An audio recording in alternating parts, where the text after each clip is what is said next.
Early this year, the Nigerian Meteorological Agency warned that Nasarawa State will be among some states of the Federation to expect devastating flood. And from all indications, it is no longer prediction but a reality, as communities along the riverine areas in Doma, Nasarawa, and Toto local governments are affected by floods.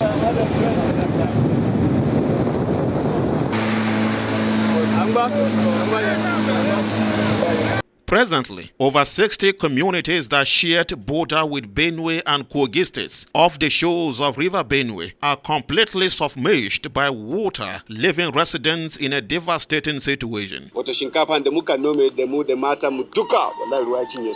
rice we have farmed here are all washed away. We are appealing for food because all our food stuff are destroyed. There is nothing to eat. We are appealing to government to create camps for us. This explains why the state government directed the Nasarawa State Emergency Management Agency (NASEMA), headed by Barrister Zakari Zamani Alumaga, to urgently take assessment of the situation for palliative measures. The rains have come, water level has risen, and so it has overflowed its banks, and then it is doing damage, entering into houses, causing the devastation on the farmlands and the rest of them. And so the eminence and benevolence of the governor of Nasarawa State has asked that we should come and get the assessment of the extent of damage, or the extent of the level at which the water has done some damage, that he is going to look at it and see what he is going to do as a way of mitigating. From Obendo in Eke, Odeni Magaji in Odege, Goto in Loko, and Kaita in Umasha development areas, the communities were completely soaked as water took over every available space. For now, their houses and farmlands are covered by water, with their farm produce washed away by what can be best described as an unprecedented flood as a resultant effect of the increase of water from River Benue. NBS News observed that residents of most communities have not evacuated their homes in the face of this natural phenomenon, as canoes are now serving as dry lands for survival, with some creating tents above the water level to serve as shelter. A situation the Executive Secretary of NASEMA, Barrister Alumaga, said calls for urgent attention. What are the palliative measures that the government is thinking of? Number one, as a matter of fact, and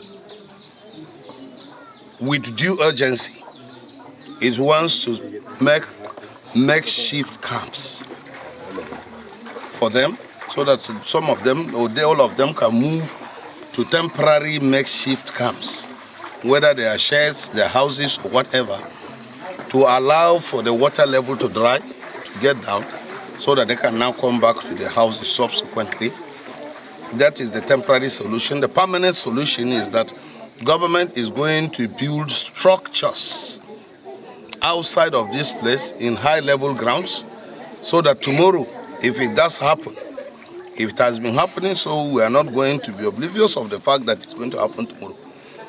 They will now move into the camps. The people who are predominantly farmers are now left with fishing as optional occupation for those who are interested, as others find their way to up hills for camp, awaiting the water to subside.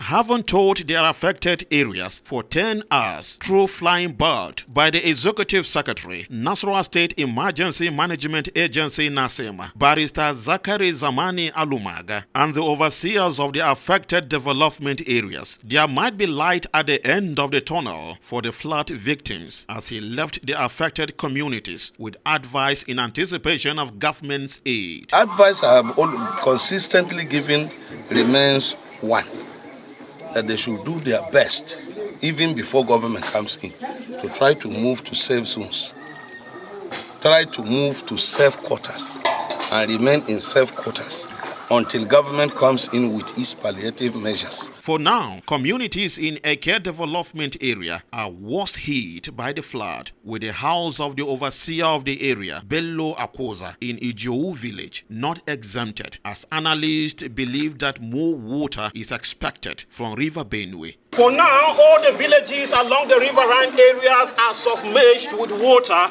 but interestingly, the team has come and have seen all that the victims are advocating for is a palliative measures to alleviate their plight, and all eyes are now on government to see how this will be worked out. From Keita in Umaisha development area, it's Valentine Joshua reporting for NBS News.